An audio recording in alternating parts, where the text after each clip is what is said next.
Bagi seorang pemain film, mana yang lebih penting? Wajah atau karakter? Kebanyakan orang pasti menjawab wajah adalah nomor satu. Simak saja, nyaris seluruh film Indonesia didominasi oleh wajah-wajah rupawan atau kebanyakan berwajah Indo. Kebanyakan dari mereka juga bukan berangkat dari dunia akting.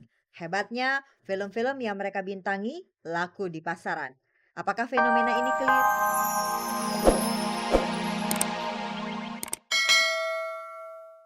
Selamat pagi pemirsa, selamat bergabung kembali dengan Gospot. Saya Cahaya akan menghantarkan gosip-gosip serta berita-berita pilihan dari kalangan selebriti tentunya hanya untuk Anda. Tidak ada yang ditambahi, tidak ada yang dikurangi, dan tidak ada yang memanas-manasi. Pemirsa, seperti biasa ada kuis Gospot berhadiah 2 juta rupiah untuk 2 orang pemenang. Hadiahnya dipersembahkan oleh Koran Sindo. Kalau Anda mau hadiahnya, jawab pertanyaan kuisnya. Caranya mudah, ketik GS spasi jawaban A atau jawaban B dan kirimkan via SMS ke nomor 6288 dengan tarif Rp2.000 per SMS. Jadi simak terus beritanya dan jawab pertanyaan kuisnya di akhir tayangan nanti. Bersama Gospot Anda tidak perlu was-was ketinggalan berita. Dan pemirsa, inilah sajian segar dari meja redaksi Gospot untuk Anda yang haus akan berita-berita dari dunia selebriti.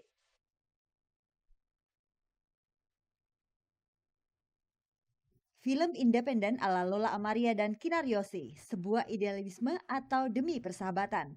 Apa yang berubah dari Jikustik dan Jamrut? Meski lebih muda, Sahrul Gunawan sukses memimpin jamaah umroh. Nikita ulang tahun tanpa kehadiran Zarima. Teku Rafli Pasha berharap bisa segera bertemu Rasya putranya.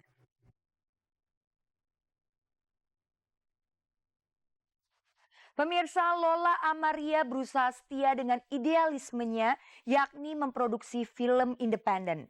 Seakan melawan arus, Lola tidak peduli jika filmnya tidak terlalu diminati masyarakat.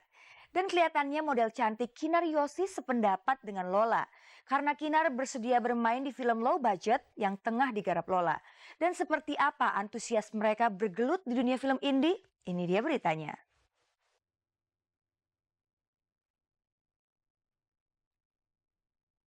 Bagi seorang pemain film, mana yang lebih penting?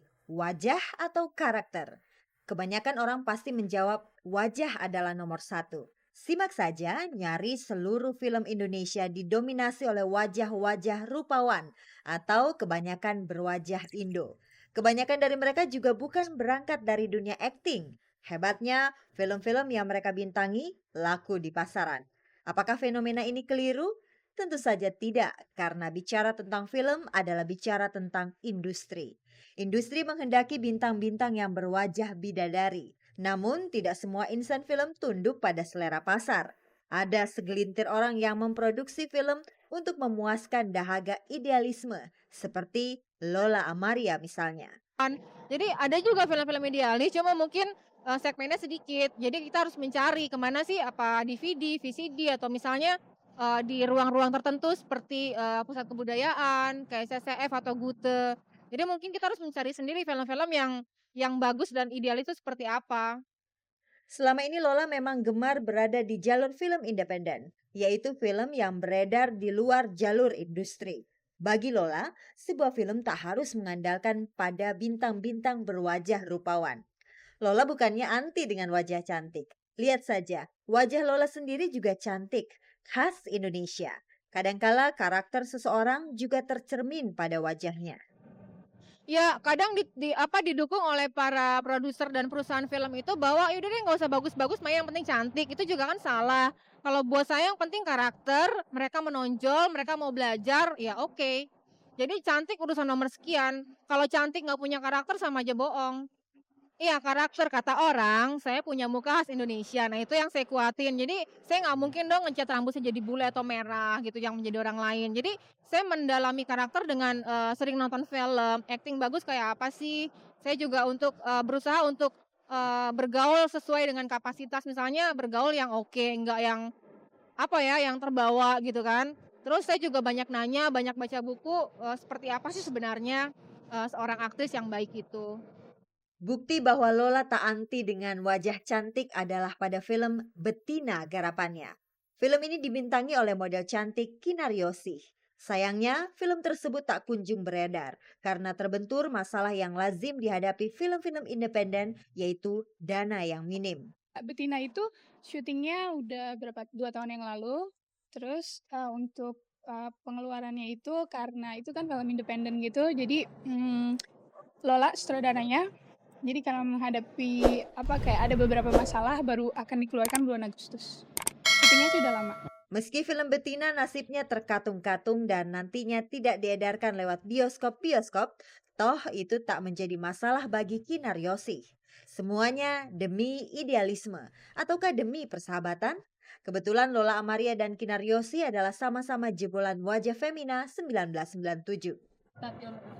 Kalau saya pilih film, saya lihat dari skripnya, terus abis lihat skripnya mungkin sutradaranya, karena biasanya, tapi maksudnya bisa juga sih sutradara yang belum maksudnya profesional atau baru itu bisa juga sih menghasilkan karya yang bagus juga gitu. Tapi paling nggak kalau sutradaranya ngerti, itu kan bisa lebih ngebantu kita gitu. Jadi skrip, sutradara, terus biasanya kalau udah itu 2 sih ya kita udah aman gitu. Ya buat saya sih bisa bikin film aja tuh udah alhamdulillah, karena bikin film tuh nggak gampang, terus ya perlu mental kuat, perlu perjuangan, perlu usaha. Belum lagi filmnya selesai masih ada kritikan, masih ada hujatan, ya itu juga belum selesai gitu. Jadi harus kuat-kuat mental.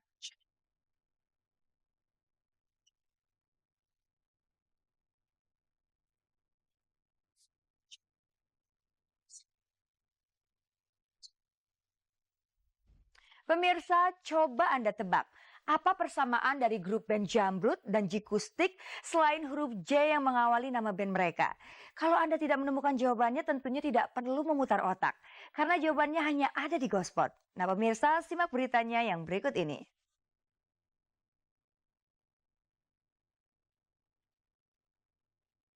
Salah jika ada yang mengatakan anak band adalah budak narkoba. Fakta kalau ada anak band yang memakai narkoba itu memang benar.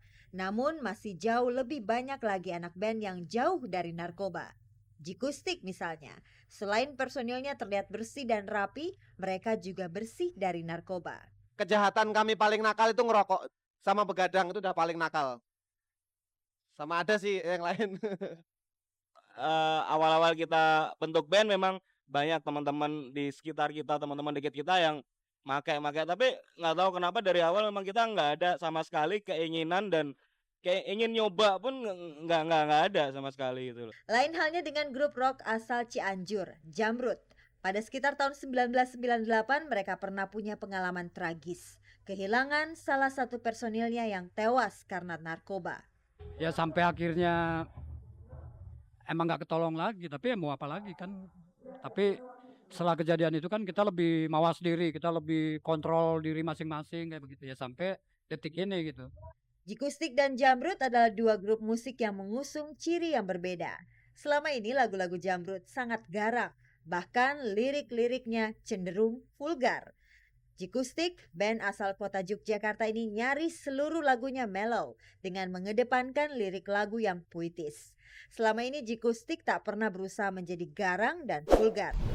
Apa yang kita mainkan tuh yang apa yang kita biasa mainkan kita bisa mainkan. Jadi kita berusaha tidak menjadi orang lain. Itu poin lebih penting daripada kita berusaha membuat musik yang bukan kita gitu. Kalaupun nanti ada musik yang bukan melo ya itu berarti versi kita gitu. Pada titik tertentu, orang pasti tetap ingin berubah atau setidaknya berbeda dari sebelumnya. Seperti sudah janjian, pada album terbaru mereka, Jikustik dan Jamrud sama-sama melakukan perubahan cukup drastis pada musik dan lagu-lagu mereka. Dari album 1 sampai 6 tuh lirik-liriknya kata orang nyeleneh ya. Tapi kalau dilihat dari album 7 ini berubah total sama sekali. Jadi berubah 360 derajat. Di situ tidak ada kata caci maki lagi, tidak ada kata-kata kasar, vulgar. Malah di situ ya kalau bisa disebut sih ya album putih ya. Jadi lirik-liriknya banyak mengenai cinta. Yang album siang besok bakal begitu rencananya. Ya kita lihat aja nanti. Gitu, ada rencana keluar dari jalur tuh sering sekali, tapi kadang-kadang kan banyak faktor yang menyebabkan lagu tertentu tidak bisa masuk ke album. Perubahan sedikit apapun pasti mengundang resiko sekecil apapun. Bisa-bisa album mereka dijauhi fans yang terlanjur cinta dengan ciri khas mereka yang sebelumnya. Setidaknya mereka akan dihujani kritik pedas dari para penikmat lagu-lagu mereka. Ya.